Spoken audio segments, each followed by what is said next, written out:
to find a lover who made me forget the universe, or rather made the universe feel like it was starting within. I wanted to find a lover I could paint a picture with, and our paint would be each other, and our hues would be alive. But I've been offered love in poetry, psychoanalyzed to the bone. I've been broken and consecrated, I've been discarded in the thorns. I've been searching in all the wrong places, for I felt that that's where you'd be found. Or am I the one that's reaching like a weed, escaping the ground? And if I find you, will the universe fall away? And when I ask you, are you the one for me, will you say, look at me, until you can see that I am who I am? I am Mary Magdalene.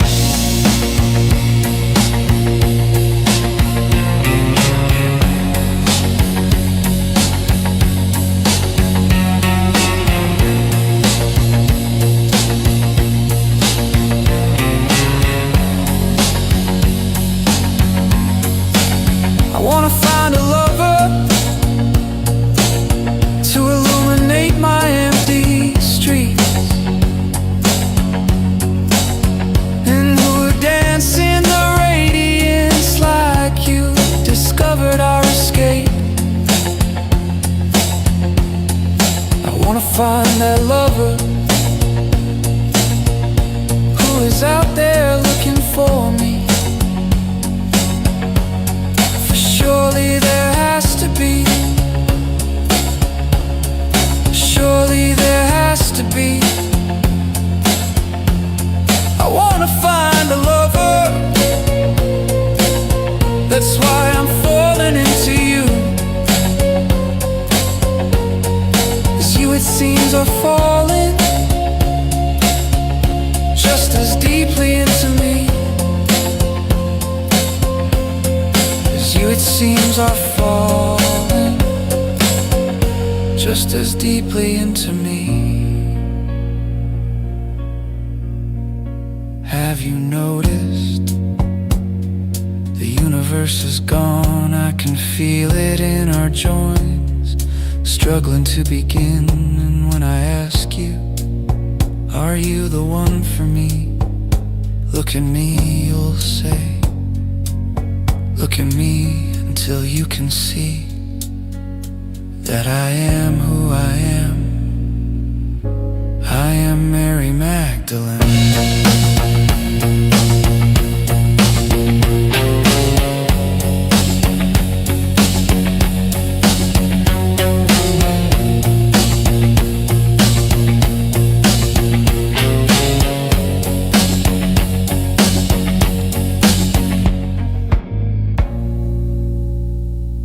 Yeah, it's a new song called Mary Magdalene. We'll put it up for sale soon with a new album.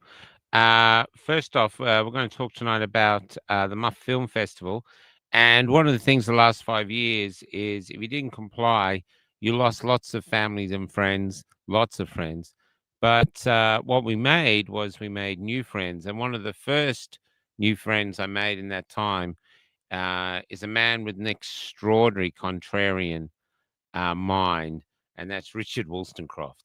Some people can't stand him, other people adore him. I'm in the adoring group, so let's bring him in. He's an incredible historical character in this time. That's Richard. Well, Hang on. Here we go. Here we go. Yes, Dick from Muff, as Sam Newman calls me. He's. I think that's going to be end up on my tombstone. Dick the Muff Man. I thought that was What's funny. he call you, Dick and Muff? Well, Dick the Muff Man. You know, he'd always comes up with little, kind of, funny little sayings. Because obviously he was, one of the great comedians from 90s television with the Footy Show, which was a bit like Hey Hey It's Saturday, known that's for right. its politically incorrect humor and cheekiness. And it's been great working with him. It's come up to 2 years now. I've been doing that show with him, so I've Yeah, been doing that's this amazing, one man. with you about 3 or 4 years, and Yeah, you know, 4 on again years, off. I'd say. Well, Yeah, let's do Muff first, and then we'll do Muff again later towards the end. yeah, So sure, let's mate. Yep. tell us about the Muff Festival and the history of the Muff Festival. Well, Muff started in 2000 because I made a film called Pearls Before Swine, which you can get on Amazon and on the internet. There's a company called Soleil Moon in the United States who sells that film. It was this kind of quite a right wing, kind of right wing action movie, if that's possible. There's not many of those around. It was, just considered politically incorrect. I tried to enter it into the Melbourne International Film Festival, but they told me to go fuck myself, basically. I had a friend, or someone who I knew, Philip Brophy, Then it must be good. Yeah, that's right. I wrote this outraged, email to this internet group that was to do with the film community, and I received about 50 emails from people saying, "Look, my film was rejected from the Melbourne International Film Festival because it was a lesbian film. My film got rejected because it was a vampire film. My film got rejected because it was a horror film." And all these films that they were describing sounded much better than the official selection of the Melbourne International Film Festival every year. And I said, "Look, okay, you're all in. I'm going to start a festival, and everyone is accepted." So I've just accepted everybody, sight unseen. And amongst those people who'd entered their films was James Wan, who went on to create the Saw films, which became the biggest horror franchise in history until the Conjuring films, which were also created by James Wan, he beat himself. So he owns the two biggest. Obviously the Halloween and Friday the 13th are the two other main ones. But if you look up, who's the biggest, highest earners in cinema because of these two franchises, he's in the top 10 of all time, up there with George Lucas, Steven Spielberg, and all these people. And the first film festival in the world. I remember seeing him interviewed, and he said they didn't have much money, so they had to make a film that literally could be in one room, and that's how they came up with the idea. Exactly. So he was in the first one was terrifying. When that guy stood up, in that film, when that man who'd been laying on the floor the whole time stood up, that was effing terrifying. That was great, wasn't it? It was a good terrifying. Film. And there was a short film, the first one. It started as a short. The film he played in Muff was called Stygian. He made with a guy called Shannon Young, and he had his friend Lee Winnell was sort of involved in helping out on that. And then during Muff 2, they did a short for this film, Saw. It was like a short. Paul Motor, who does the Wasp Files, he was in that. He played one of the guys in the room. No one would fund it in Australia. Of course, no one would fund it in Australia. And so then, of course, it went to America. And then I think it was New Line or one of those companies like that, Blumhouse. One of those two picked them up, and it became this massive success. So we had Patrick Hughes. His films, he went on to make one of the Expendables with Sylvester Stallone. Wow. He does The Hitman's Boyfriend. We had discovered Scott Ryan a few years later, who went on to do that fantastic show, Mr. In Between. So that's kind of what we do at Muff. We discover new talent, and we do it simply by just allowing people to play their work if they're passionate. You know what I mean? We don't care if it's politically correct. We don't care. We prefer that it's interesting, and that it shows. We don't care about the budget, we don't care if it's made for $10 on an iPhone. You know what I mean? As a matter of fact, we prefer it when it's like, a little bit rough around the edges. And just by doing that, we've been able to discover just about every important filmmaker that's come out of this country the last 25 years. So 25 years is a long time, mate. I mean, you get less for manslaughter. I know that much. Brother. And I don't know how long I'm going to continue running it myself, but I've considered handing it over to somebody else. And the problem is I've considered stepping down before, but then people have always wanted to get rid of me. And so whenever someone wants to get rid of me, I think I got to stay on. So inadvertently, my enemies have kept me doing this for 25 years. But I had one guy who absolutely hated me, and he was like from Antifa or something. He built his whole life around hating me, basically. He dropped dead 2 years ago. You know why? He was a really big pro. I don't know exactly why, but he was a huge, pro-vaccine guy. He was Mr. Get the fifth jab, the sixth jab. I think he got the 5th jab, and that was it, mate. You know what I mean? Now, I don't wish something bad to happen to everybody. There was a certain irony there, though, when you have one of your arch enemies just drop dead on you, mate. Yeah. That's right. There's, So there but we go.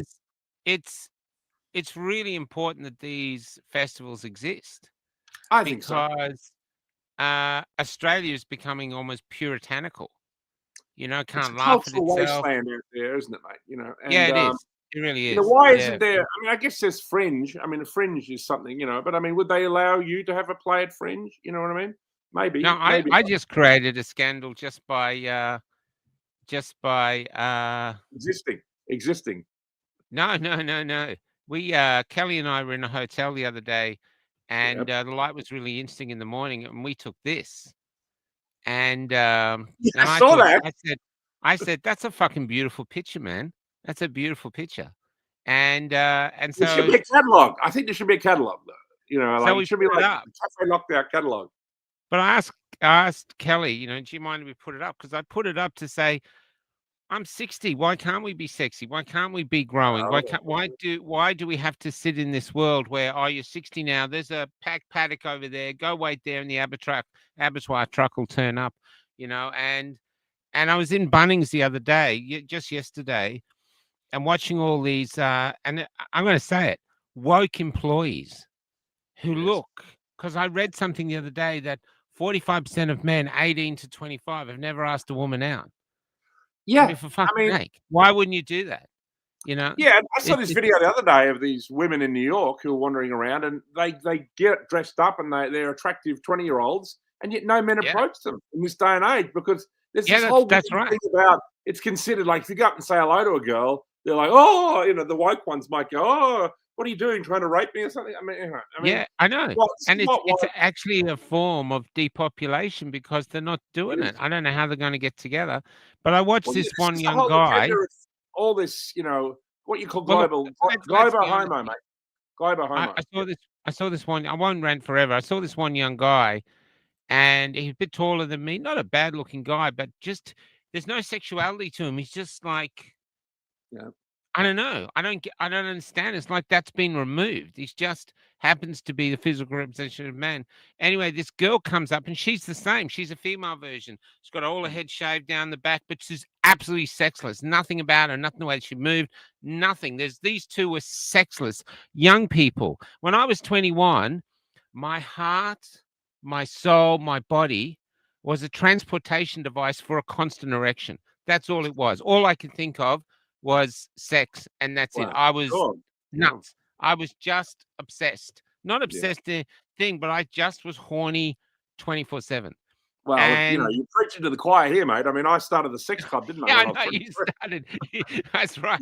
You I left me think for dead. Freud would have had something to say about my mind back then. You know what I mean? So, you know, I mean, yeah, when you're in your 20s, you're, you know, young and dumb and full of cum, as the saying goes, and ready Yeah, that's to, right. Or it you know, have should be, some but good now fun. they're not. Now they're just young and it's almost like Look, I think we're sexless. lucky. We're very lucky to have been born in that time. You know, like, Yeah, I agree. you know, and also too things like pornography and stuff. Like when you discovered porn, when you, I don't know, this would have been in the late 70s, early 80s for me. I mean, it's like a Playboy magazine, which is completely Yeah, innocent. that's right. You know what I mean? Thank God they That's didn't have right. the internet. You know what I mean? That's right. When I was Yeah. at that age, you know what I mean? Because Yeah. you know, someone like Nick Fuentes spoke about this in his recent interview with Tucker Carlson. That you know, young men have had their minds warped by the time they reach 18 by pornography, Yeah. which, as we Yeah. all know, you know, is funded by rabbis and all this kind of thing. Pornhub is owned by a rabbi or something, God knows what. And you know, I understand that though. You know, I didn't access hardcore pornography. Hmm. Maybe 16, 17, we found some magazines, but generally you didn't. Generally, Yeah, yeah. it was hard to access it. You know, I It think was you could certainly send hard away in to a our time to catalog and access that, stuff. yeah. And I think that, Yeah. you know, that created a healthy atmosphere. I think the prevalence of pornography, you know, on the internet these days is very damaging Yeah. to young people. And to be honest, even though this generation is quite strange, you know, obviously then the they, them and all that stuff, but I Yeah. mean, it's amazing they aren't stranger in many ways because, you know, the level of, you know, poison they've had poured into their minds Yeah. by the internet must be incredibly damaging, you know. Yeah. Well, it was an organic learning, really, wasn't it? You know what I mean? It It's not was in like the old days.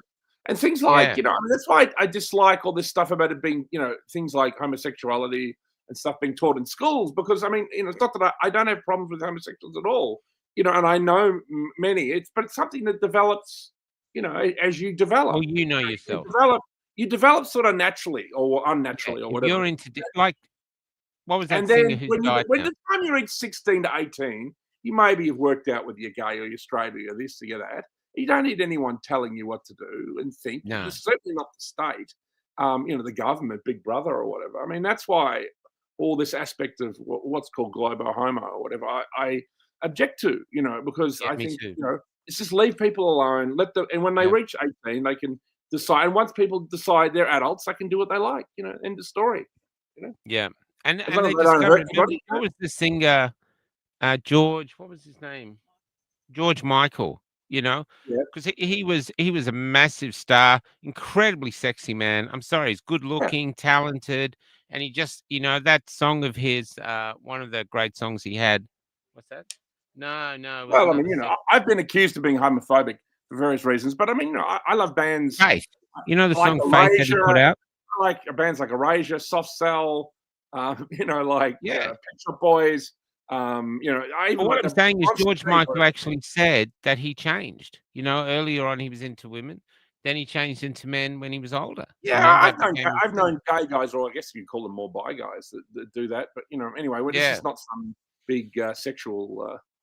But what Yeah, I'm saying is you found this out organically by yourself, and you do. exactly, Your body exactly, gets and an that's the way it appetite, should be. and then you follow you go to satisfy the appetite, Yeah, and, whichever and way you you move swing, that's it. towards. We There don't you go. need the government to help us with that. No, We're no, no, very good exactly. at figuring that out for ourselves. Exactly, and these days, and the why is the government getting involved in that? I mean, that's another whole ball of wax. So it's just Oh, very strange. 100%. Mhm. 100%, So, what do you want to Yeah. know? What are we going to talk about? I don't want to talk about this sex bullshit anymore. No, we'll leave it now. So, everybody watching, you can all quit now because we're not going to talk about sex anymore. Not that Richard and I have ever had sex together because we decided different paths when we were younger. Maybe when I met him when we were 20, who knows? He's a bad boy. But now, What are you talking now I about? think I want to talk straight up. Have a little bit of a break to get serious. Okay, Let's talk about our great friend Damien, who's been all right. convicted of doing a Nazi salute, Yeah, well, it's which is interesting. ridiculous. It's an interesting situation, isn't it? I mean, look, there's a few, I guess, ways to look at it. I mean, you know, one of the weird things is first of all, they always use the terminology Nazi salute. It's not really a Nazi salute. It's called the Roman salute even on Wikipedia. Now, this was a salute that goes right back to ancient Rome. Now, I've noticed that when I first researched this topic in the 80s and 90s, it was widely accepted that this was a common salute in ancient Rome. And Wow. Okay. Wikipedia has been rewritten. They say that it was, Mm. something that sort of came out of a painting by Caspar, Jacques Louis David called "The Oath of the Horatio." You can look that up online, and they're doing the. Obviously, we're not going to be demonstrating anything tonight, and the Oath of the Horatio. And so, for whatever reason, maybe it was an affectation that came out of the Romantic movement. In the 17th and 18th century, that in many painters and poets, they imagined people doing this. And then I guess the person who popularized it in the 20th century was Benito Mussolini. And I think Benito Mussolini was inspired by a guy by the name of Gabriele D'Annunzio, who was a war hero and a poet, a kind of warrior poet, who seized the state of Fiume. And he declared what's considered the first fascist state. It was just a small part of, I think, of what is now, what's the country next to Italy? I think it's Serbia or one of those, Croatia, one of those countries, right? Yeah. It's called the port of Fiume. He seized it, and Mussolini went along there, and it was it had a lot of aspects. People in kind of military uniforms and doing the whole Roman salute, and it was sort of a military dictatorship in this town, but yet it was also very sexually liberated, and people were taking drugs and doing it was just crazy. And so it was like almost like a free, it was like a hippie community if it was run by the Nazis, if that makes sense. You know, which sounds crazy, right? But that's what it was. And for whatever reason, Mussolini goes along there. Mussolini sees this and just wets his pants and thinks this is incredible. So he goes back. He was a former socialist, but after seeing this kind of state of Gabriele D'Annunzio, he decides to start the fascist movement, and then starts, and then I don't know exactly when the salute became a popular thing within the Italian fascist party, but it did become popular pretty early on. And then, then of course, Hitler was of course inspired by Mussolini, and then, Hitler's movement, the National Socialist German Workers' Party, was one of many, movements that was inspired by Mussolini, because Mussolini was considered a very popular world statesman. America loved him. England loved him. This is in the 20s. So he was not a pariah at all. He was considered, as a matter of fact, there were strong fascist movements in most European countries. For example, in England, there was Oswald Mosley. In France, there was, what's the name of that group? I can't remember their name. The Action Français. I just want to say, yep. We've got our Cafe Locked Out YouTube page back. It came up, appealed, and I appealed, and they said, why should we give it to you back? I said, because the stuff I do is good. And they got back and said, yes, this is the original Cafe Locked Out, 5 years old, that was banned literally within the first few months. So you go there, there's interviews on Cafe Locked Out, YouTube page, that are from the original, literally within the first month or so of when we started it. I was quite surprised. They've given it back to me. So good. Anyway, I was just saying, if you want to, anyway, I was giving you a little history of this salute, and then obviously, So go back to what you were saying. The Nazis did use the salute, obviously, and then post World War II, obviously, World War II ended pretty badly for the right wing fascist governments in Italy, Germany, and Japan. So then the salute, I guess, became associated with neo-Nazism and that kind of thing. Obviously, it's. I'm not sure what countries on earth it's legal in. It's, I think, legal in most countries, but this one has decided in recent years to make this symbol illegal. Now, another interesting thing is there is a famous salute. It's often called the Black Power salute. You'll be familiar with it. It's the raised fist. It's connected with communism.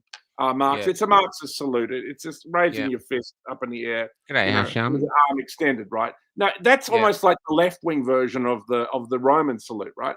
Now, that is completely legal to do in this country. And even though, for example, communism is connected to the deaths of over 100 million people in the 20th century. So it's just, why are gestures being made illegal?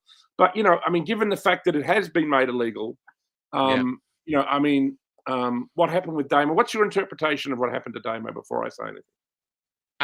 With Damo, I think Lynn said here, I totally agree with this. He was a tongue-in-cheek satire of the information with Mac Trihey.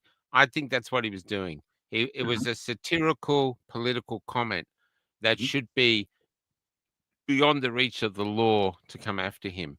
I think because of his work through the last 5 years, not just with Cafe Locked Out, but his work, his vaccination status, and other things like that, I think they're coming after him.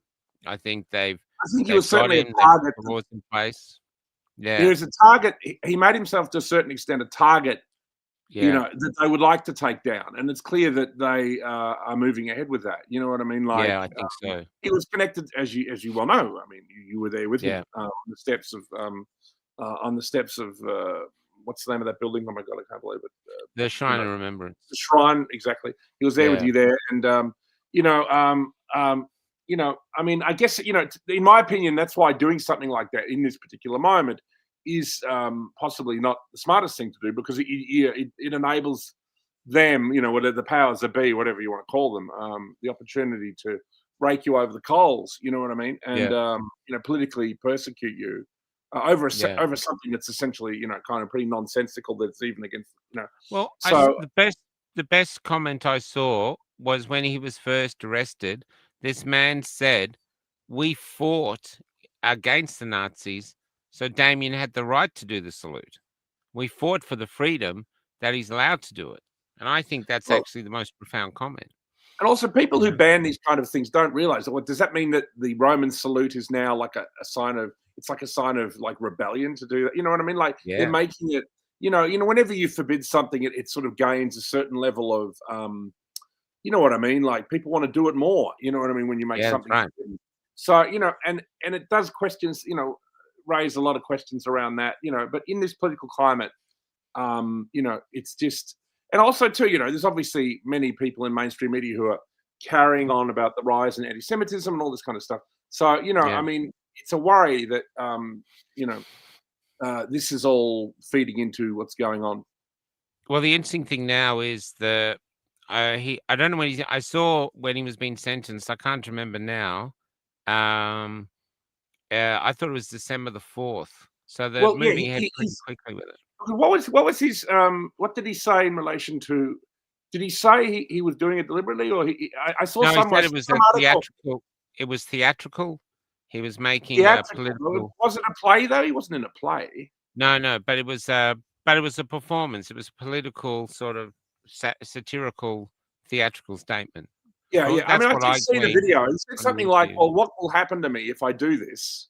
And a certain. And I guess we're going to find out, aren't we? Because you know what I mean. Like he did it, and I mean, there was a guy from the National Socialist Network who did one quite deliberately. Who is he considers himself a neo-Nazi, and he did one to test the waters, and he got, I think, a month in jail or something like that. So I mean, that's, I think, the state of play of this, thing. Well, it's really interesting now. They've got the ability to jail him, but you've got the police commissioner came out the other day, says, they know 600 of these youths that are going around terrorizing Melbourne, and they know of 500 of them.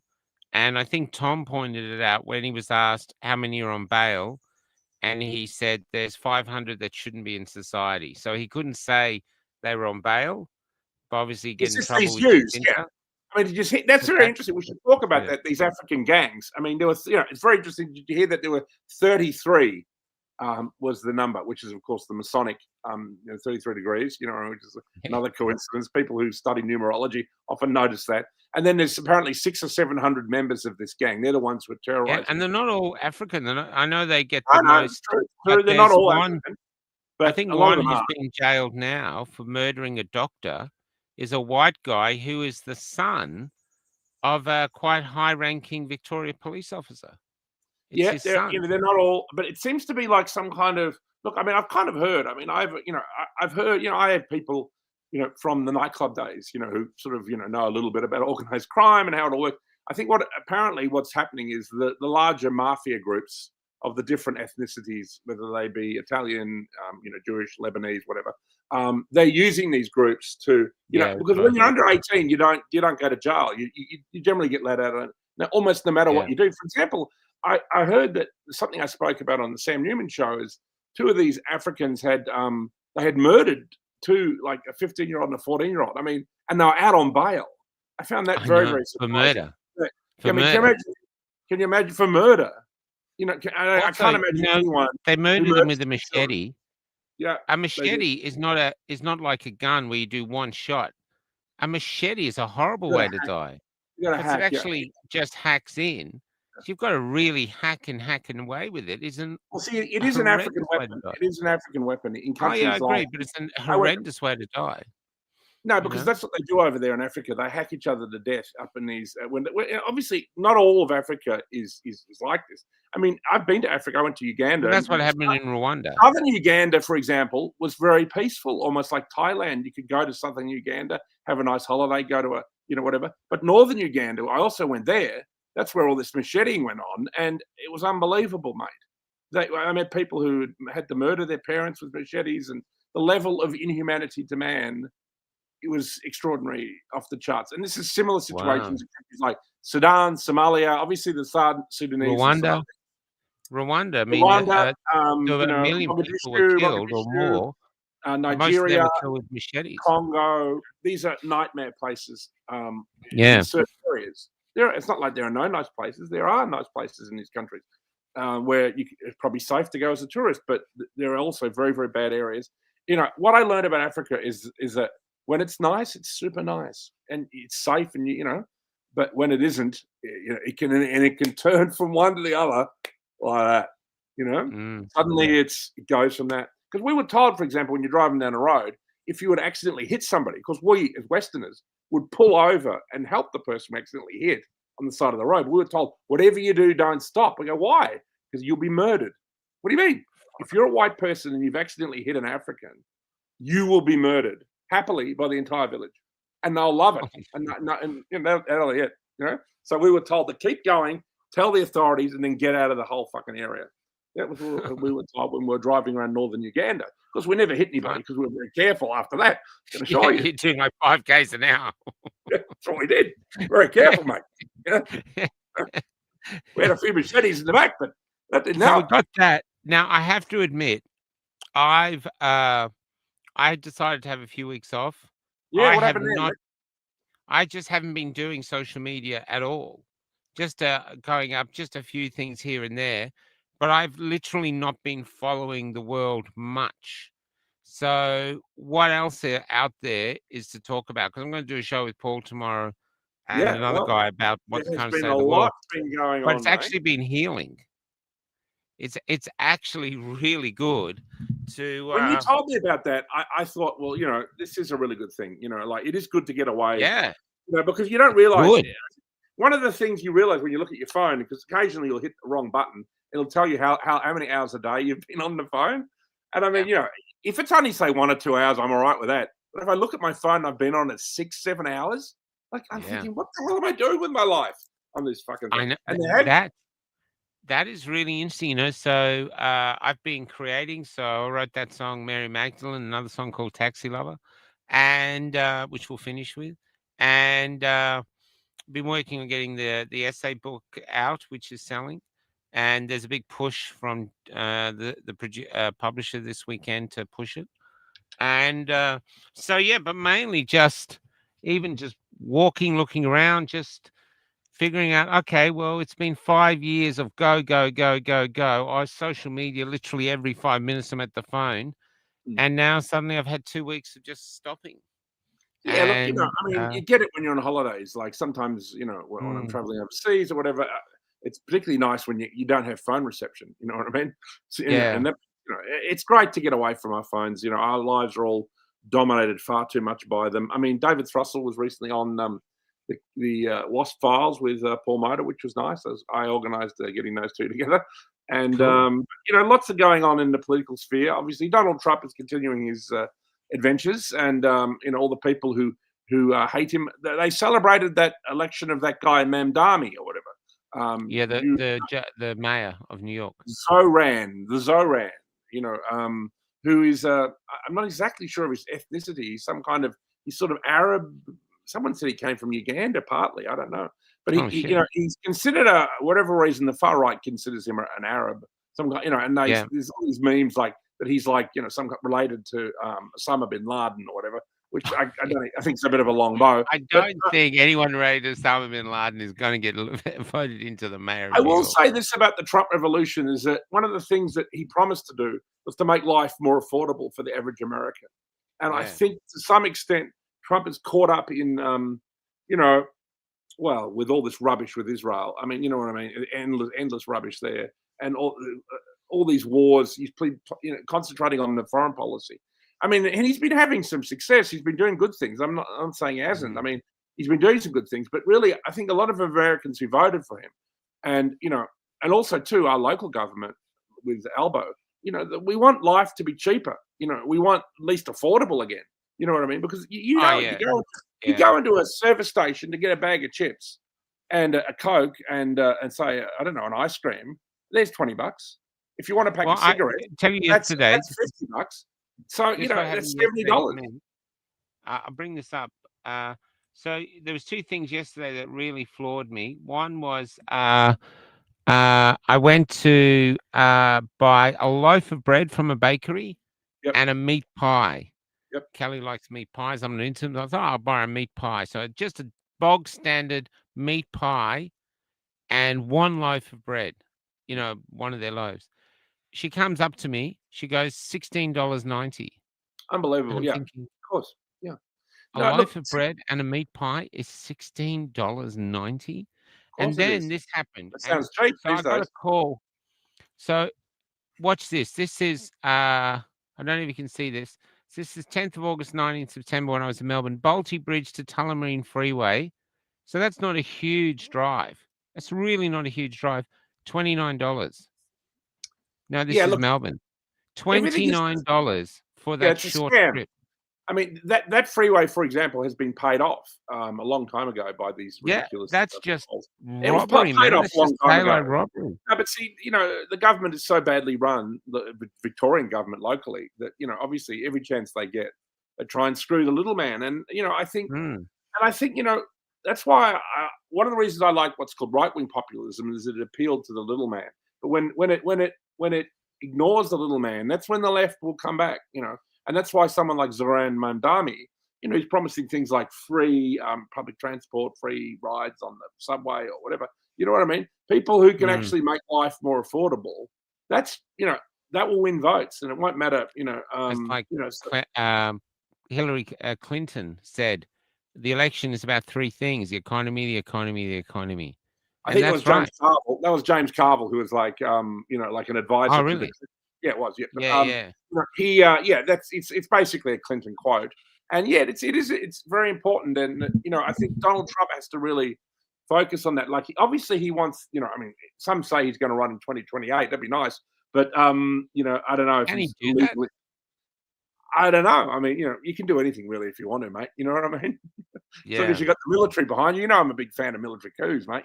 Told You you that know what 100. I like about You know Donald? what? He's entertaining. He is. He is. He's very Biden funny. was never entertaining. Biden used to make you feel like you just vomited in your mouth. Well, There's I a mean, little that's vomit. right. He just I mean, really made you give you the creeps. And when he do that thing, kissing the kids, you just like going, "What? How the hell did that happen?" he is a But creep. Donald, and they, he goes to the press, answer me something. If he doesn't like it, he'll tell you off. It's, Yeah, look what he did I to find him I find him really entertaining. like Yeah, Kevin Rudd. I mean, Albo and him seem to get along. I think one of the reasons, when you meet with Donald Trump, I think Donald Trump is a negotiator, and yeah, what Australia has right now, and I'll tell you, is rare earth minerals, right? And China has a kind of something of a global stranglehold on rare earth yes, that's minerals, correct. and Trump's been Yeah, going around securing these wherever he can because there are many other countries in the world. One of the reasons he's interested in Greenland because it has so many rare earth minerals, and also okay. Australia has. So you'll notice he didn't lecture Albo about Albo. local politics. He got involved. In Canada, he lectured the guy from Canada, the guy from England. I mean, the Prime Minister of England, he lectured him on local politics. But with Albo, he didn't because I think he wanted to keep sweet. And the Yeah, person yeah, he did yeah. have a go at was Kevin Rudd, who had I don't said like some. you. I don't think I ever will. I just saw Rudd going back that night, literally throwing everything that wasn't tied down against a wall in that mansion where he lives. I mean, he should Thank resign, you. really. But obviously, I don't know. Maybe Kevin Rudd's got some photographs of Albo in a compromising situation. So there's some reason he's still there. Yeah, that's right. Quick That's Epstein right. file. I don't know what it is, mate. But I don't know. Yeah. Maybe Albo could even just be loyal to an old party stalwart, and maybe thinks that's a good place to keep Kevin Rudd as far away from Albo as possible over in America. So I don't know how it works. Wasn't it interesting that he wore the Joy Division T-shirt? Did you see that? Yes, I did.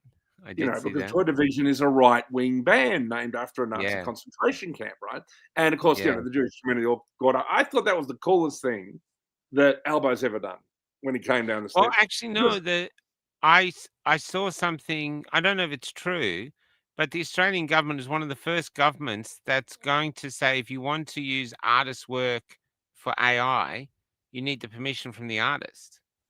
And I thought, wow, I don't know how they're going to make that work Well, it because wasn't AI. He was just wearing a T-shirt, But I no, think he no, was but making that's a another thing mistake. they've done. That's just come out. It hasn't Yeah, made yeah. much fanfare, But I think but I Albo, thought, by wearing that T-shirt, was making a statement because I mean, Trump is considered a fascist, and Joy Division is considered in some circles a fascist band, right? Because the lead singer committed suicide, and he was a far right ethno nationalist. Anyway, he. So I think I'm not saying that Albo supports it. I'm just saying and the name of the album was Unknown Pleasures. I think he enjoyed the company of Trump, and that they did some probably very financially beneficial deals for both America and Australia. So he wore that T-shirt as a kind of gag. I think he got in trouble for it, but there you go. Yeah, it's interesting, isn't it? It is interesting. Yeah. Trump So what was else has saying, been happening while yeah. I've been away from the world? What else have we got to deal Well, with? I mean, what else has been happening? Got all that trouble over in, the United Kingdom. Obviously there's this constant With the stabbings on the trains? stabbing. There was a big stabbing on the train. There's some black guy loose. Obviously he lacked the machete. I mean, maybe he could have got one out of the bin, from Victoria. No, I But actually think the he knives went they the use are old-fashioned more knife. deadly. When I saw when the old-fashioned knives. They're more Yeah, deadly, I think, than the machete because they're like a stabbing knife. You know what well, I of mean? course, and you can't. I mean, it's ridiculous to try and. I mean, if you want a deadly weapon, you can find one in any household, mate. So Mm. the problem is the people, mate. And obviously, we need to begin mass deportations in our Western countries. But for whatever reason, even though that's the number one thing people want, no government will give it to them. Particularly the United Kingdom government, who Well, has had so we many heard people. here, I got someone from Canberra reached out to me, and I did a post about it, and they said that to them it's got nothing to do with ideology. The Treasury has given a monetary figure to every new migrant, and they figured, you get a new migrant in 10 years, he'll be worth this much money. And some won't, some will be on the dole, but some will start businesses. It'll balance out. That's about this much money.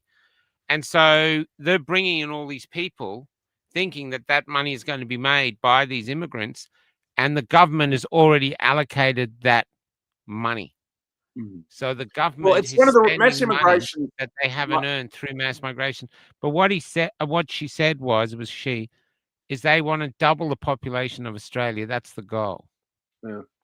Well, it's going to all be And foreigners, that's isn't the it? goal. And And the fact that that's happening without our permission, without even yeah. talking to us, almost against our wills. And I think it's funny too that, like, for example, if you and I go and live in Japan, we're not Japanese, right? We're Aussies, No. right? And if No we matter have, how long we live if there. you go there with your partner who's also an Australian, you have children. The children, even though they're born in Japan, they're not Japanese.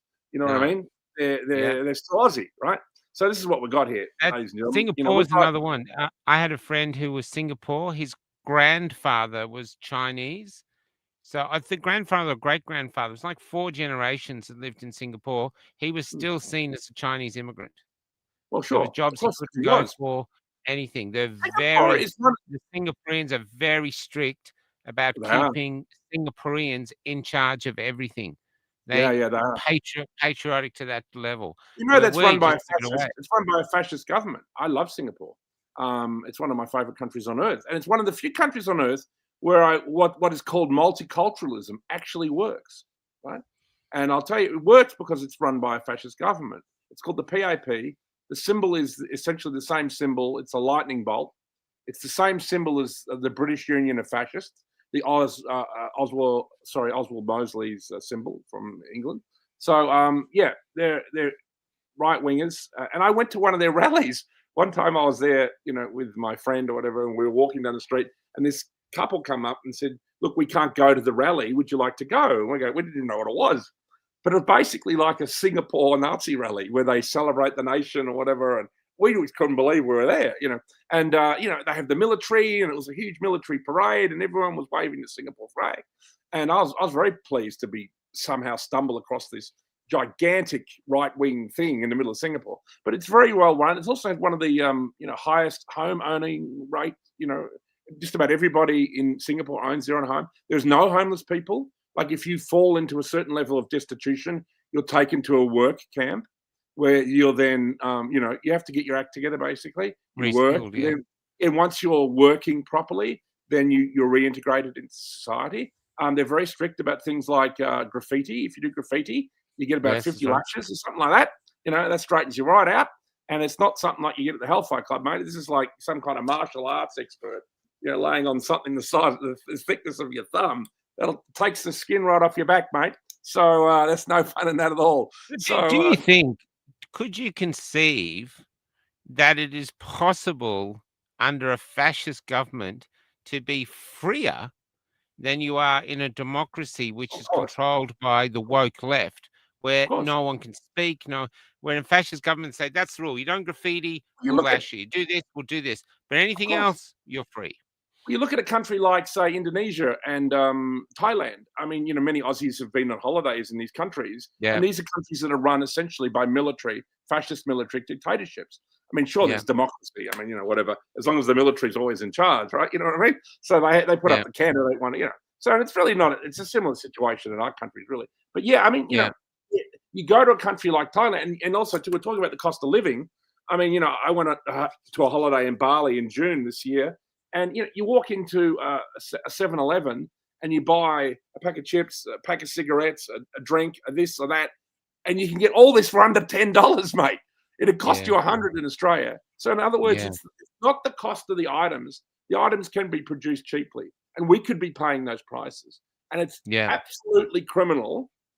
I'll say it right now, fucking That is criminal criminal. that we're not, because the people in that country pay so little, and this isn't a 7-Eleven. If you go to like to a supermarket, it's even cheaper. What you get for say $10. If you go to a supermarket, you get it for $6. So Yeah. it's just, I mean, obviously they get paid less over there, but it's we're all getting screwed. And this is Mm. really a huge, huge thing, and it makes me angry. When you see poor people who can't afford to eat properly in our own countries, and you see so many homeless, and it's just sad. We have such a high standard of living, but the amount of money we pay for things in this country is Oh, patently it's it's ridiculous. it's it's And actually anyone, terrifying. yeah, It's actually terrifying how quickly money goes in. Even say, we're doing a lot of posting at the moment for products. Postage in this country is crippling. That it's cost you so much to send something to someone, and yet at the moment, one of the big businesses in Australia is mail order. People are buying stuff online. So if they had cheaper postage, that would allow that industry to boom.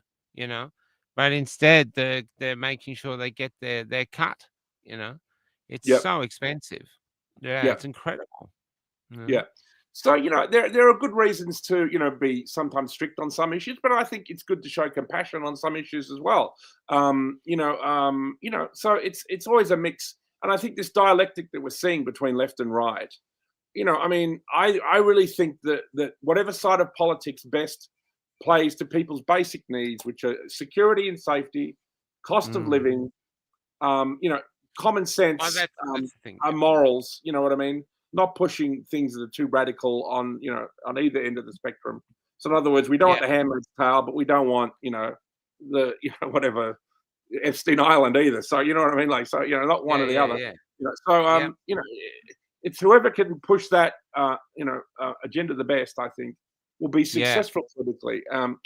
In the next coming 20 years. But we also have the whole problem now with AI and you saw, it looks like Elon Musk could become a trillionaire. I quite like Elon Musk. I I think there's a saw lot of that. good things about him. And he Yeah, I could be the like him world's too. first trillionaire. I mean, I know. he appears to be on our side a lot of the time. But he's building robots that are going to replace the jobs. And I just saw an article before logging on here with you on Facebook that 150,000 Australians are going to be replaced by robots. I mean, this is Yeah. something. It's a moral and ethical issue that should be really to be debated in Parliament, and it shouldn't. I don't think it should be Well, the thing allowed. is, why are we here? Are we here just to make money for corporations, or is this a human country where we Yeah, look after the humans? yeah. Another thing I want to talk about, though, I'll come back to that. I think the big thing I saw was Bill Gates came out and basically said climate change is not an issue. He said there is no threat for the I agree. foreseeable future for climate change. And this is basically one of the That's huge, architects. by the way. That's huge. This is Because enormous. This is one of the architects of the climate lie. scam. Yep. And so he's coming out saying it's not an issue, and yet here they're paying $1 billion to have a climate change Summit. summit. They're paying $1 billion for that. You travel the country, there's windmills or the turbines all across the country. They're not working. Solar farms all across the country, we're not using them. All this absolute waste of time and energy, destruction of the environment, all of it, and it's pointless. Yeah. I mean, it's extraordinary. Okay. I mean, that when Bill Gates made that statement, essentially it was the gig is up. The gig of the Yeah, climate that's what he lie. said. Because to me, the two big lies that turned up at the turn of the century when 2000 hit was Y2K. Remember Y2K? Yeah. Now that was the short con, right? That was what's called Yeah. the short con. They said that the computers are going to shit themselves and it's going to be like the apocalypse. Remember that? And nothing Because happened. they had no timer. The timer was That's right. going to run out. And And at the so it was same going to time, start again and everything would be lost. And at the Nothing same was lost. time, late 90s, they were pushing global warming. And remember, there's all that stuff with, Al Gore and all that stuff, right? Remember Al Gore and all that? In 10 years, the Inconvenient planet would truth. be flooded and we'll be up to our necks in water. It was Yep. all a lie. That's All a called the lie. long con. So what they did is the short con, which was Y2K, a lie, and the long con. And so with Bill Gates coming out and saying that, he basically saying the jig is up. And yet you still have the full, what's the name of our environmental minister or whatever that guy is? I can't remember his name. Yeah. You know the guy I'm No. talking about. I do, yeah. Yeah, him. But And so you got that.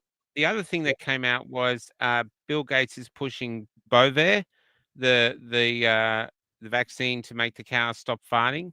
And I've been watching videos from around the world of all the cows dying of it. So if the cow doesn't die of it, you eat that cow. But the cow's Yeah. mates are dying of this vaccine to stop them farting.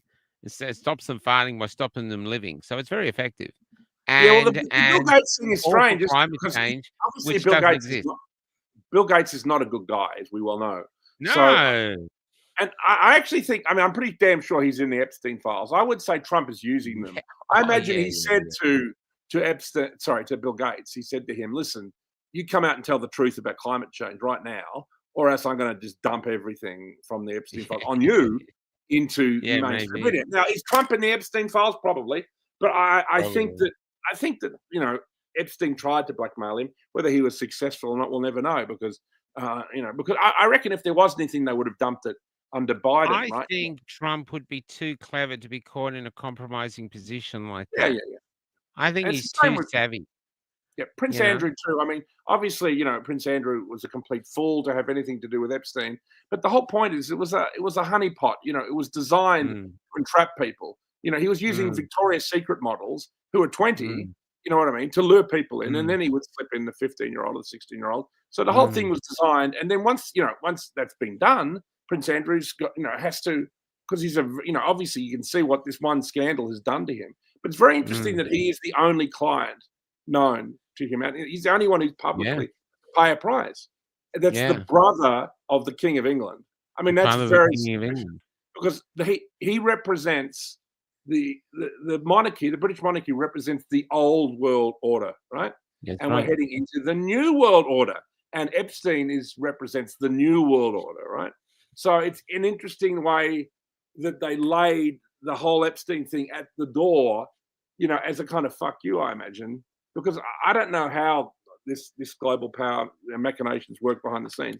But it was very interesting. I thought that he is the only client, essentially, who was made public. He is the only one that I know of. I know, it's crazy. It's crazy. There's just rumors, from Tom Hanks to. I'm not saying he didn't do anything wrong, but there is a senator, that blonde senator in America. Apparently, she's threatened to read out the entire list in the Congress, whether she does it or not, whether she survives that long. So I don't know. I mean, the little black book. I mean, but it's exactly the whole details of it. It's like a black hole, because it is a blackmail operation, and the powers that be under Biden don't want people to see it, and essentially under Trump they don't want people to see it either. So for whatever reason, it compromises far too many people on both sides of the house. Think of the wealth. If they reveal all these names, they lose all this power they have over all of these people. They destroy all these people. I hate to be the bearer of bad news, I don't think this is unusual what Epstein is doing. It's not like all rich people are running around doing that. No, but there are more than one Epstein in the world doing that kind of thing. You know what I mean? Yeah, absolutely. And you could see how they would do it and how you could get caught. Yeah, it's the way that. It's the way, because when you're collaborating with people who are essentially destroying Western civilization, you need to compromise them. They have to be owned. Because how can you trust them? There's a great thing, Charles and Jimmy Savile. I mean, Jimmy Savile Jim Will Fix It was when I was in England It as was a a similar kid. That was a situation. huge show. Jim Will Fix It, Yeah, that's or a similar something. It's situation. something like that. That's almost like that's obviously before Epstein, and this is Yeah. that was like the operation before, and that was one in the UK. Obviously, Epstein was one in the. But he was in the good mates with the king, with Charles. I mean, this was. Oh, now is Charles just a fool? Of course, did he not know? I find it very hard that MI5, who protects the royal family, didn't know anything about Jimmy Savile. You know what I mean? That's So right. it's very And suspicious. how long did the very BBC know and keep it all quiet? Yeah, no. It's once you start getting into all this stuff, you start going into what's called Pizzagate and everything. I don't want to go there either tonight, but it's all very true. And of course, mainstream media will never touch it because the people who run mainstream media are the ones involved. Well, mainstream media has not run the Bill Gates story, which is like the story so far of the year. Well, he Bill Gates basically coming said, out. that the climate change, or what's called climate change, the climate is not going to be a threat to humanity. That it's just going to fluctuate maybe a degree or two and then go back to normal. That's the truth. But that guy, I can't remember the guy's name, but the Australian guy who works for Albo, whoever's in charge of that area, Brad Bowen, is that his name? Something like that. And he's predicting all this kind of doom, and it's been made into such a political issue in Australia that you had the Teals. Remember the Teals that took a lot of votes away from the Liberals? Yeah. And then, of course, you've got Susan Ley, who's a terrible leader. Murray what? No, that's not him. No, it's Bowen. His name is Bowen. Environment. I'll look it up. No, it's not. He's some other minister, Bowen, somebody or other. His name is. Oh, that's correct. Maybe someone can say anything, but that is correct. So now they're pushing it. Now we know it's a lie. You've got Bill Gates saying it's a lie, and they're still pushing it. They're pushing it everywhere, but it's a lie now. So now they've got nothing to fall back on, and we've got like E. Karen was wanting to ban anything. E. Karen was wanting. If you posted anything that went against climate change, E. Karen wanted it banned. And yet, and you spoke about cost of living. I mean, things like to do with climate change, that totally affects cost of living. And this is a real bugbear for Sam Newman. He often talks about it on his show, You Can't Be Serious podcast.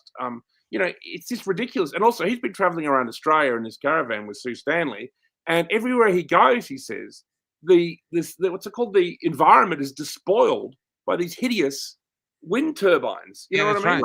Right. That's what we see. Sunset, or you've got a beautiful, like coastline, and it's covered in these hideous things that are useless. They're useless. Yep.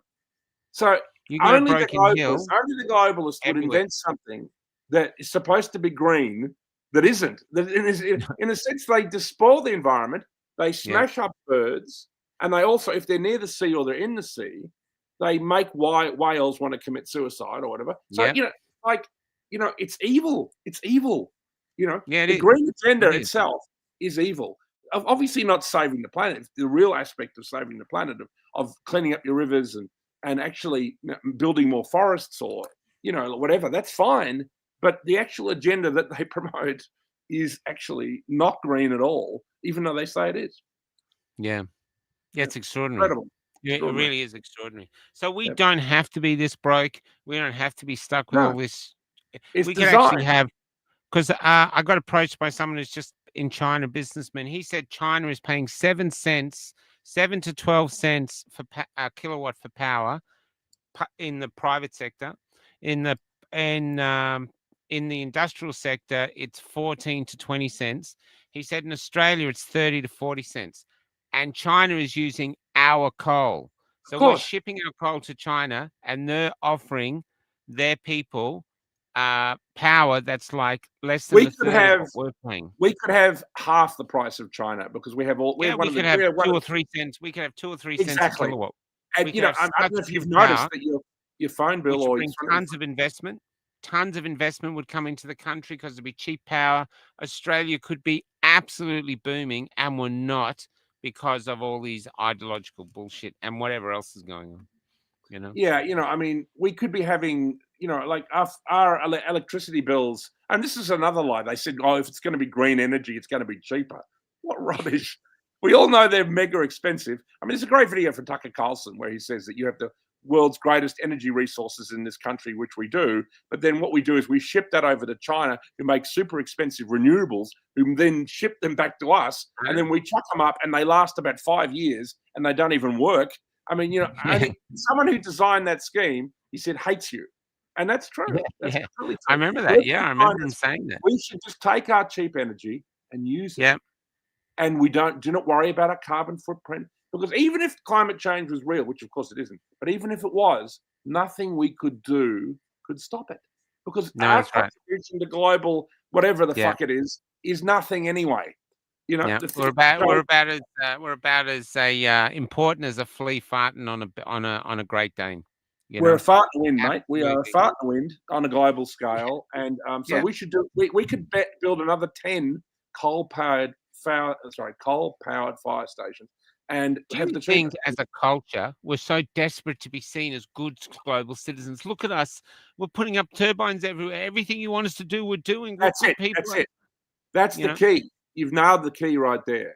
We want to appear like we're doing the right thing, and that's often the way our altruism, the Aussie side of, and it even rubs off on the foreigners that are here, that Aussies are easygoing, that we're nice, that we're kind, and I think on the whole Australians are. But whoever's behind this scam is using our good nature against us, and that's what's fucked, mate. And it's a disgrace that our kindness and our generosity and our good nature and our easygoingness is being used to destroy, one of the greatest nations on earth, which Australia is, which Australia really is. With the potential to be probably the greatest, one of the, as moving forward, literally the greatest countries going forward. Absolutely. And we have a tremendous opportunity in the 21st century due to the fact of how far away we are, due to the fact that we have so much land, so much beachfront, so many beaches. We could develop. Hard to invade. We're too big and it's too sparse, and China might disagree with you on that one, but we'll wait and see. The Japanese had different ideas. Job to invade Australia would take a huge job, especially. Probably bigger than. The Chinese could maybe pull it off, but they did float their flotillas around the Australia during the last election, and I think it appeared in one newspaper. You think that'd worry us, wouldn't you? Cheers. Yeah. Yep. Yeah. Well, China hasn't kicked off. Trump is trying to contain China. China hasn't actually invaded anyone but Nepal, though. We have to remember this. They don't actually do that. They can buy the world. The real country, as we well know, is creating wars and going. Is America and their dear little pal Israel in the Middle East. So there we go. That's the truth. I know, sad but true. That's the truth. It's where we are. You've got to remember that Russia's involved in one war. In Ukraine, that was most likely provoked, I would say, by the coup leaders, Zelensky and pals, over in 2014.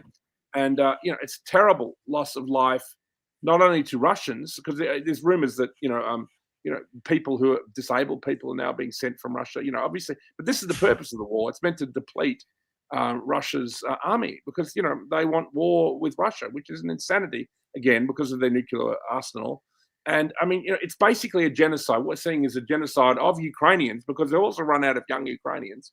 And there's, calls to escalate the war. I loved Ozzy Cossack. He always, spoke interesting thoughts on all this. And he's locked up, in the, locked up in the, I think the Russian embassy. There you go, mate. Shout out to Ozzy Cossack. He used to come to the rallies, remember?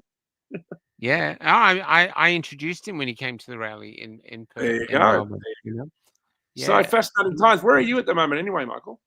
I'm in Port Macquarie, and the bus. We were only supposed to be here for a day or two to do an oil change and other things before heading off, but we found we had a significant problem with the brake master cylinder, and no one makes them, so we're getting it re-engineered. So we're stuck here in Port Macquarie. But it's a great thing, Bill and the boys. It's great to be here. It's great company. It's great environment. So we're doing okay, but we're kind of itching to get back on the road, Yeah. And I'm very interested. We're heading to Perth, but I'm very interested in the mental health. I know people put mental health down. Mental health. But when I did that post about my face and being bipolar and everything, I didn't know what was going to happen, but what happened was an outpouring of people sharing similar stories. And there's so many people struggling in this country. with Well, mental health is an issue, isn't it? With it's people. huge. They're suffering Everyone has their depression, ups they're and downs. suffering frustration, they can't leave the house. It was just I spent literally days just reading one story after another, or they were talking about their relatives that they just couldn't. It was so difficult. You know what I mean? Yeah. Yeah, and I'm really interested in that more than COVID injuries. I've done a lot of that, and the AVM bus is doing that. The Vax bus is doing that, and I still Mhm. do that. But I'm very interested in the mental health of Australians. We still got this. I saw someone said the other day the suicide rate is up because they've engineered it now. They've got things like if you have a car accident on a long road in the country and you just happen to drive in a tree, the police have a discretion. That's what I was told. I know it's true. Police have the discretion of putting down as an accident. The guys that drink themselves to death, people that drug themselves to death over a period of time, they don't count. So they're washing it down only because they don't want the world to know we have a significant problem. The lucky is missing from Australia now. The lucky country, it's just the country. And they don't Well, want to deal with it. And they can't deal with it because the only way to deal with it is to deal with it honestly. And they're so lost in their ideological bullshit, they don't know yeah. what honesty is anymore. And also, I mean, to what extent is it our country anymore? You know what I mean? Like, our Mm. cities resemble Asian cities now. Melbourne and Sydney particularly. When you travel around like you're doing out in the country, you see more what you call actual Australians. But this level of culture shock has a lot of very bad effects on people Well, I in think, look, relation to I mental like health. multiculturalism, but Well, it has sure, to you be might like balanced. multiculturalism, but I'll tell you, most real Australians do But it not like. has to be balanced. I mean, we all get Uber Eats. We all benefit from multiculturalism on Yeah, many but mate, different levels. you can order. Anyone can make an Yeah, Indian but meal. it needs to be We've got the balanced. And recipes, we have to protect our own race. Yeah, Because if you become a minority in your own country, well, that's what's well, happening. look what happens to any minority in And any if it was country. just happening in You do not Australia, do you'd think, well. oh well, that's just the way Australia's gone. But it's happening in every single European country. No, It's that's happening right. in the UK. It's happening in Germany. It's happening in France. It's happening in Switzerland. It's happening in Sweden. It's happening in Yeah. Italy. It's happening in Spain. And it's happening in Ireland. Ireland never did anything to anybody, and it has a beautiful, unique culture. We all know what Irish culture is, and yet Well, I think even after all these years of fighting the English with the IRA and all that terrorism and everything, as soon as that wound down in the late 90s, there was they had one I can't remember the guy's name, but one minister of whatever that department got in and around yeah. 2010 flooded the country with immigrants, mate. And there it is. Yeah. Suddenly, Well, the thing is, it's what's really interesting is his name was it's Shatter. I know definitely that much. His name was Shatter. it's What was his definitely name? changing the culture. Yeah. And Mhm. and there was Liz Gunn posted a thing from, and I don't usually put other races down, but this was a Muslim leader. I can't remember what he was a Muslim leader of, but it's something quite high up. And he Mhm. did a Facebook post of which he apologized for, in which he was saying Muslim men need to start impregnating Australian women because Yeah, I saw that. Australian men can't do it.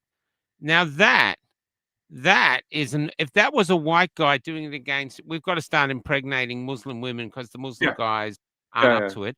There would be war. yeah. There would be violence on the streets. Of course, But yeah. you say it against Aussies, and we're so fucking placid. We just now, No, I know that. and And the other thing too is I think, often people who talk about defending our cultures, defending Ireland or whatever, defending England, they say, "Oh, you're racist." I think that the opposite is the case. That you're almost like a conservationist of the people. Wanting yeah, to protect the Irish is not racist. As a matter of fact, it's the no, opposite. The racists yeah, are the people wanting to flood it with completely different people, so that every European country becomes a kind of a mishmash of cultures from around the world, and that everywhere becomes the same. Every European country becomes a kind of nowhere land. And I think it's yeah, they are the real racists. They are the ones just, causing all this nightmare. And so I think everything is arse up, mate. So the people who are Australia first, England first, Ireland first, Germany first, whatever, these are the actual anti-racists who just want to protect the local population, mate. The yeah. indigenous population of these countries. Well, if I And had that's a lot my of the way, Aborigines too. I'd happily live in a very multicultural country, as long as the white people were the majority. Yeah, well, that's That's my changing, thing. obviously. Yeah, yeah. And that's what's changing. And I'm telling you, And it's if deliberate. It's you know, deliberate. you go, oh, if you're in a country where that doesn't happen, and every other country does it. If you go to Dubai, you can't become a citizen. You go to Japan, Of course. F all trying to get citizen. They protect every other country does this. Other races that are calling us racist actually do it. And so, it's even all we got a lot of white people living in Thailand now and Vietnam. Even there, you can't become a citizen. You have to leave, That's you have right. to come back. That's right. They're That's right. basically using you for your money. And they're very Yeah, all happy for you to all be this there for your money. agenda, like, But you're not Thai. yeah, You're not of course not. Singaporean. You are not Exactly. Vietnamese. Yeah, You are a tourist or an expat. That's what you are. that's And right. so they look after their own. And we have to do that. Because if the white people become a minority in Australia, Yeah, we're man, fucked. your kid's trying to get a job, other things like that, forget it. Because other races are clever enough to look after themselves. Why wouldn't you? You get a lot of Indians here. Hey, we'll get my Indian mates in and we'll Yeah, take over and we'll prosper. Why not? yeah, yeah, yeah. Why Well, I wouldn't you mean, do it? I had one time when I lost my license, I was getting a lot of cabs, and I had this Indian, cab driver explain it to me. He goes, "It's not a multicultural society." He said, "It's a parallel culture." He says, "I'm Indian. I exist within their Indian places I go, Indian nightclubs, Indian places of worship. There's an Indian culture here that I can participate in, right?" And he says, "And if you're Chinese, that's the same with the Chinese community. Yeah. If you're Arab or Vietnamese the Muslim, same, Greeks the same. Arab, Yeah. Muslim, there's the same. There's mosques and there's this and there's all the kind of restaurants, and and these are not these communities tend to self getaways. You know what I mean? Because it doesn't work. You know what I mean? No. And they don't want it to work. The immigrants here don't want it to work, and the same with the Africans. So and then we've just got us Aussies who are here and actually built the country, going, "What the fuck's going on?" And then when we bring it up, we're accused of being this, that, and the other. You know? Yeah, well, I know a young man recently. He took a shine to a Muslim girl, and he was really hung up on her. And then she told him, "Look, I can't do it. You're not Muslim." Yeah. But that wouldn't happen the other way. The Aussie parents are suddenly going around, "Oh, you can't see her. She's not Yeah. Australian." They wouldn't do it. Yeah. But it's not even putting the Muslims down for that. The Jewish do it. The Jewish protect their own. They protect their Of course. culture. I mean, why do Because you if think you they don't are have the most culture, if you don't have history, then what you have, and that's where I think I'm moving forward now. In Australia, we are a disempowered race. We're sexless almost. I walk around. Where's the guy striding around like, John Yeah. Travolta in the opening of Saturday Night The Fever? country Hey, is so different. I'm full of cum and I'm ready to fucking have some fun. They don't. They all walk around like this placidly. And like you said, the girls, I remember when I was a tram driver, the girls would get on the trams like literally in glad wrap, and the boys wouldn't even look at them. And I think the girls would wear less glad wrap next time, as if to say, what do we have to do to be looked at? And I'm just thinking that there's a lot of issues that we can't fix because we refuse to look at the truth of the situation at the moment. Yeah, yeah. And And these and are that's why simple there's so many fixes. lies, in media, and this whole agenda of mass migration and climate change and woke and all this stuff. It's all directed at Western European countries because it doesn't exist in China. Certainly doesn't exist in the Muslim world. It doesn't Wouldn't exist. exist in Doesn't Rwanda. exist in Africa. They don't know what woke is. It doesn't exist in Southeast Asia. It doesn't. The people in like Thailand or Bali, they don't know about woke. I mean, what the hell is it? And if you explain it to them, they laugh. They go, "What?" Yeah. Yeah, I Anyway, did talk to there a you go. guy from Egypt, though. He was a teacher in Egypt, Australian expat, and he said woke was going crazy in Egypt. Young guy, the Well, guy thought it, in it Egypt, infects everywhere. It can infect everywhere. yeah, and he said young guys are coming, and they're really as woke. So it maybe they're doing it to emulate the Western culture, rather than like Yeah, I when mean, we were. Japan, for example, Japan was a country that was known for it not, allowing in immigrants, but recently it Mm, did, and I think for the last 5 years they began an experiment of bringing in some immigrants, and of course the Japanese didn't like it, and then they've elected a new female prime minister who's been called like the Japanese Maggie Thatcher, who's wow. like hopefully going to stop it. So it's extraordinary, really, what's going on, you know. Yeah. And So even there you go. here, I mean, a lot of it was cheap. Like I saw in America now, they're using people in restaurants, you order now from a Filipino waitress who's in the Philippines. She's on a computer screen. Really? So they pay her $3 an hour American to be on this computer screen in the Philippines, and everyone orders through them. There just seems a devalorization of humanity in Australia. That's why I posted that photo. I actually Yeah. think it's fucking marvelous to be a human being, and we are Yeah. fucking powerful beings. We are the animal on this planet. You want to be an animal on this planet, you want to be a human being. You You want to, do, yeah. because you can do all manner of shit. Okay, there's a dolphin, you can swim and you can do a somersault, but that's going to get boring after a week. No matter how fucking into it you are, after a week you're going to go, I want clothes, I want my hands back, I want to be able to walk, and I'm sick of eating fish. You know what I mean? So you'd be a dolphin for a bit. You'd actually, you actually want to be a human because we're so capable of so many things. And we have such power, such grace, such possibility. And they're trying to make us feel like we are nothing so they can Yeah. do with us what And they want. And you the have real to stand problem up, is people are complying to the nothingness. and you have to stand up against, non-human agendas. And that, obviously Yeah. there is going to be some benefits to things like AI and benefits to Yep. things like robots. And I'm not saying that technology could not be deployed in a humane way. I believe it could be used in a Yep. humane way, but we must be very, very careful that it is deployed, because if Yep. you're going to end up with, within 10 or 15 years with half your nation being unemployed, or it should not be used for anti-human ends. And of course, Yeah. this technology is by its very essence anti-human.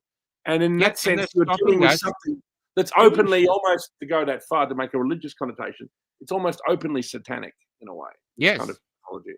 And that's why we have to be very, That is very, exactly what very it is, careful. putting us down any way we can. Where, look, to me, so I've had a heart attack recently this year. I think it was this year. Yeah, yeah. So I've had the heart attack this year, got all this other shit going down. I survive on the breadline, but I don't care because I enjoy my life. I'm having the best sex I've ever had in my life, and I'm having lots of it.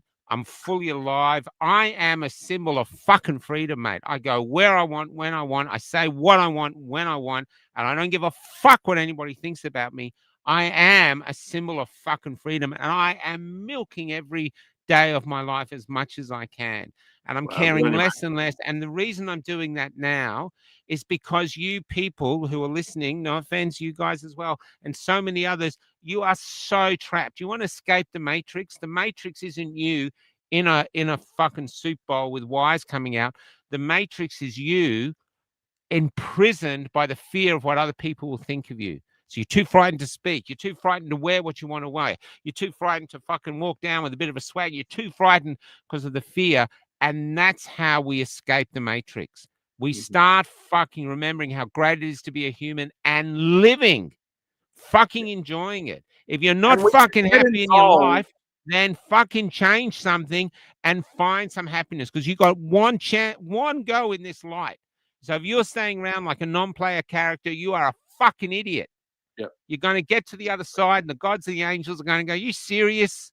We gave you a brain, a heart, all these senses, this huge ability to do whatever you want, and you just sat in a room, was frightened to fucking speak. We gave you the ability to speak, to discover Well, for Martin, yourself what it is to be human, all these other wonderful things, and you're walking away from it for what? For what? yeah. What's the benefit to you if you're Mm. fucking miserable? What are you getting out of giving into their fear? It's Well, time to shut off. my favorite philosopher, Martin Heidegger, always talks about, the forgetfulness of being, that, human beings Yeah. are moving towards this. They forget the fact that they exist, and that their existence has meaning to them as existing animals, that we need to question our own existence, and that questioning All the our own time. existence is what makes us human. You know what I mean?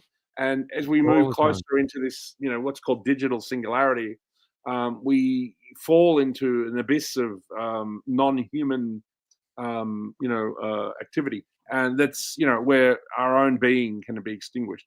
So we're right on the cusp of the abyss at the moment, but it's a very interesting time to be alive, and it's very good to hear that you're being yourself Having and fun.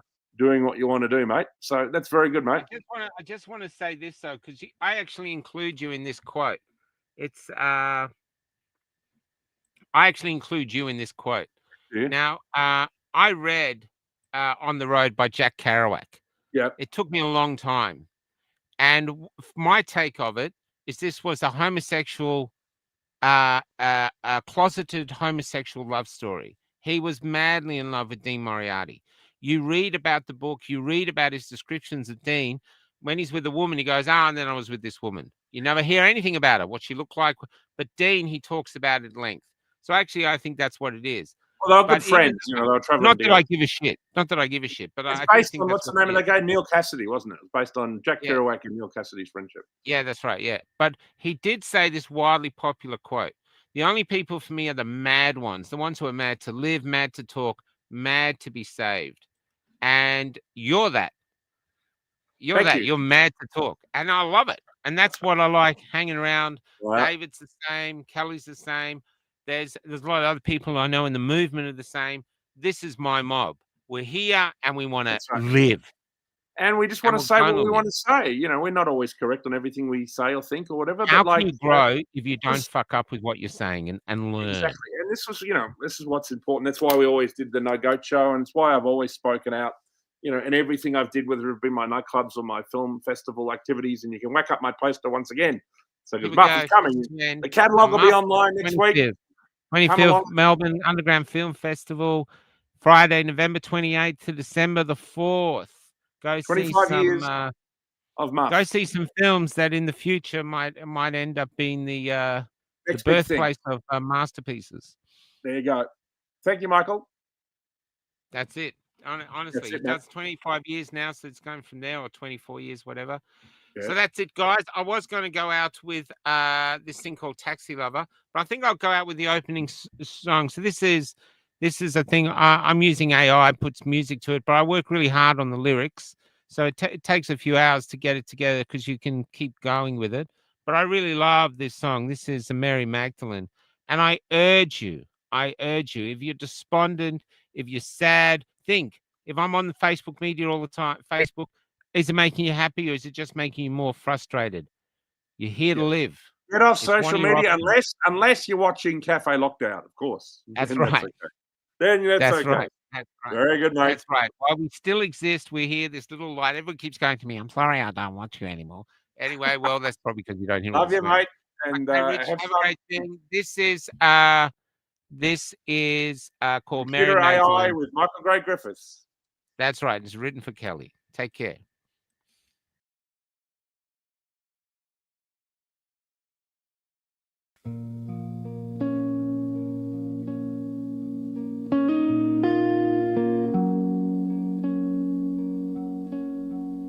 I wanted to find a lover who made me forget the universe, or rather made the universe feel like it was starting within. I wanted to find a lover I could paint a picture with,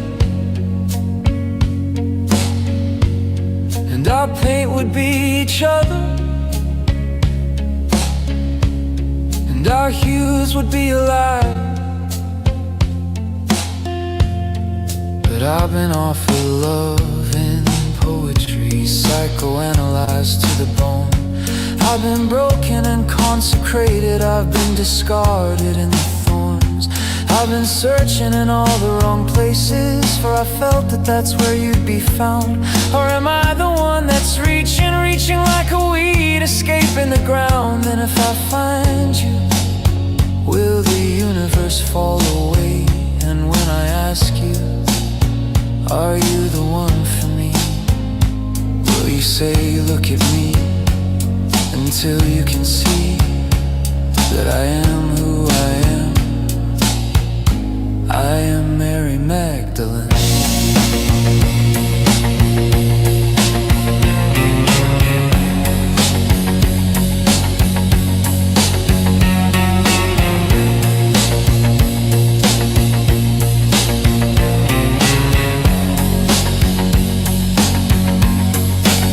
I wanna find a lover to illuminate